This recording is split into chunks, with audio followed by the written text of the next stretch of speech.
I'm back.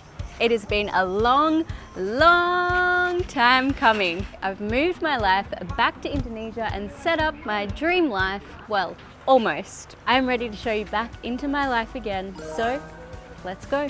Moving to Indonesia has been the most life-changing decision I've ever made. And don't get me wrong, I did not move here for an easy life. I did not move here to be sitting on the beach all day in a bikini. I moved here because where I came from didn't really feel quite right for me. Cappuccino biasa dan kelapa satu. Ya, dingin. Saya duduk di sana di pantai. Ya. Okay, makasih. I can still remember the moment that I got off the plane the very first time that I came to Indonesia many years ago. And that feeling, something just felt right. I can still remember the first time I came to the Gili Islands and something just felt right for me. So I just had to chase that feeling. These islands is where I feel like I'm my best self, and we'll get more into that later in the video. Kopi dulu. Makasih.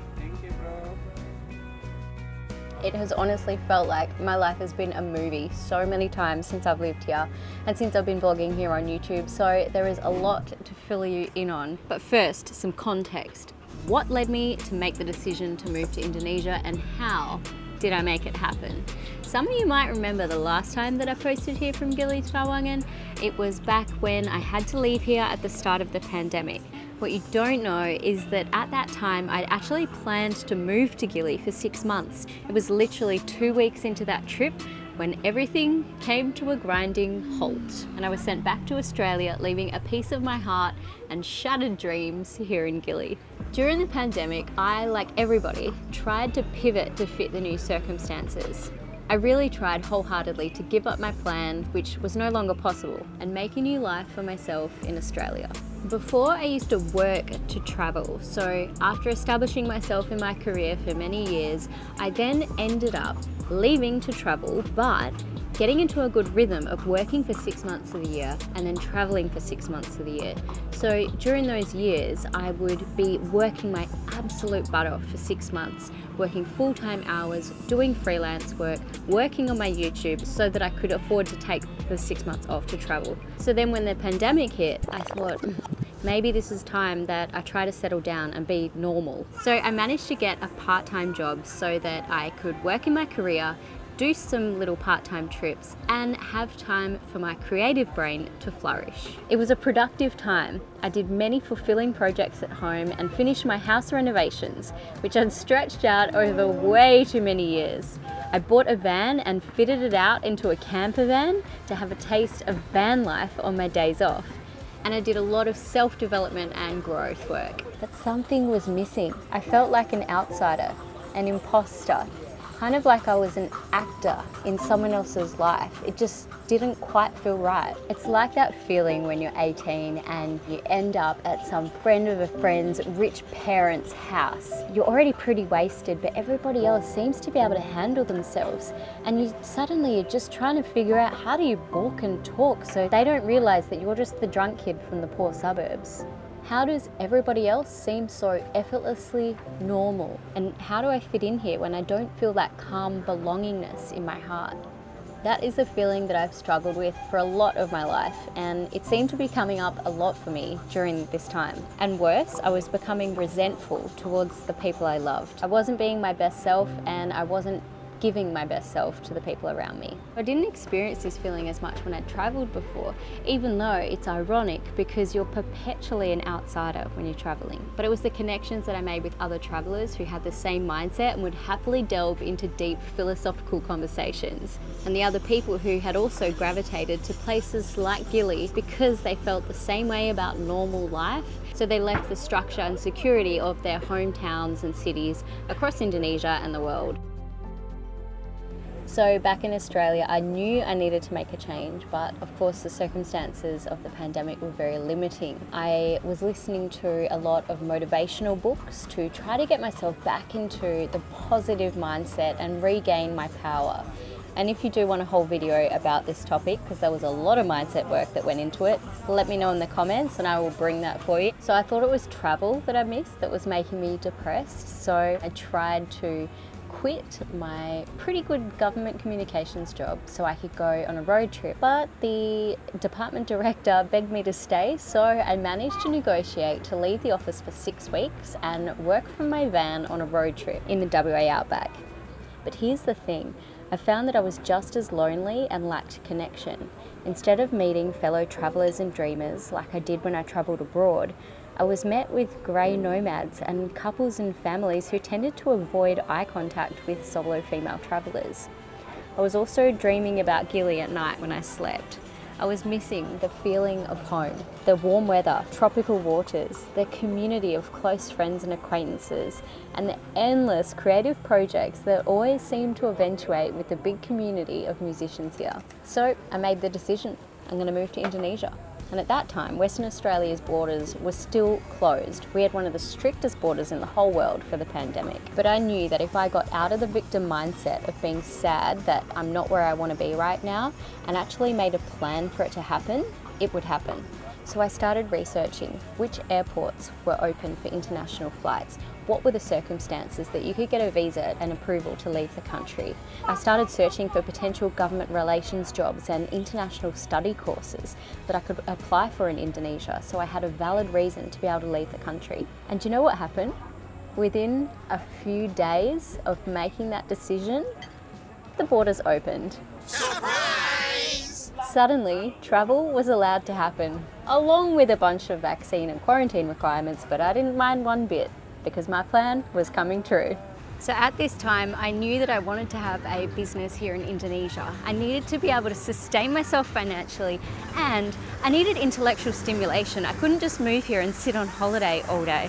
And I didn't want to have to rely on going back to Australia to get money in case those borders closed again.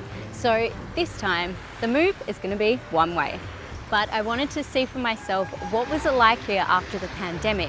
I was realistic because I knew it wasn't going to be the same as how I left it. Many businesses had closed and many people, my friends, had moved on back to their home islands, started families and pivoted into different careers. Whose ball is that? Is that yours? Sorry. And that's why I love island life. So I knew I needed to set up a company here, but that was going to be a bit of a process, and I will put out some future content about that. If you want to see it, tell me in the comments, and while you're there, hit subscribe so you don't miss it. So I didn't have any income here yet, but I did have savings. And something I knew very well from my time traveling here before is that if you live local style, you can make those savings last a very long time. You cannot live like a tourist. So I was going to live completely local style until I found my feet and figured out a plan. Hey Puss. Good morning. Good morning. So I asked one of my friends to help me find a local kos to live in. Now, a local kos is a very small room with a fan and a mattress, definitely no AC, and a small ensuite bathroom. And I mean a local bathroom. Yes, that means a squat toilet. I was up for this. I knew this was part of my challenge to come and move to Indonesia. I had to live the local experience. So when I arrived on the island, I moved straight into my new kos and I absolutely loved it.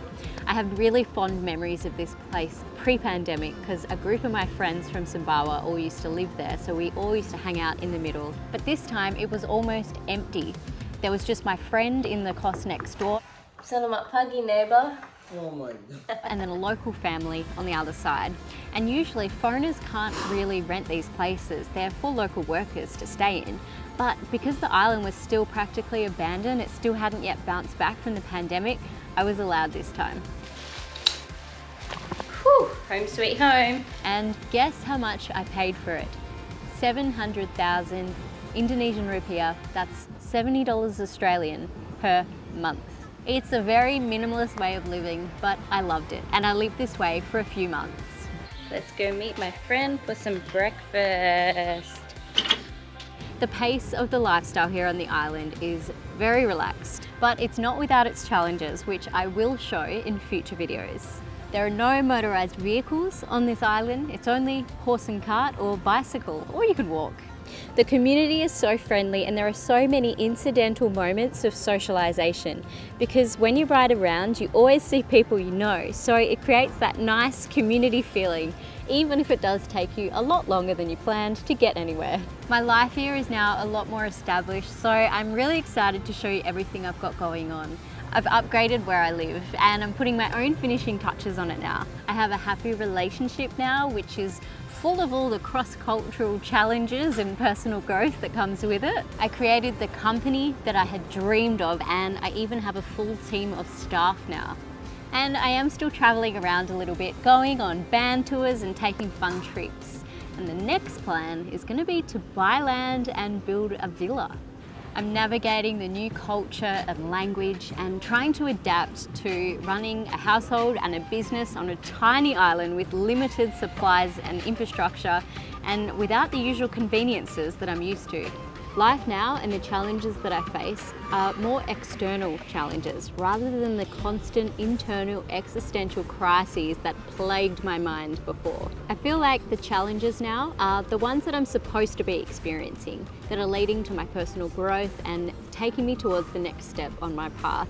Everything has its challenges here. There's a lot going on, but it feels right.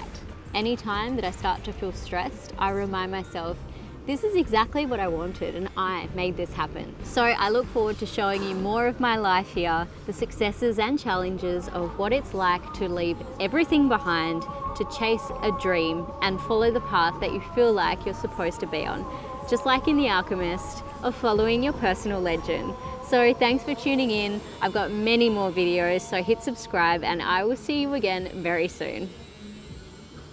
And that's a fucking wrap, let's go.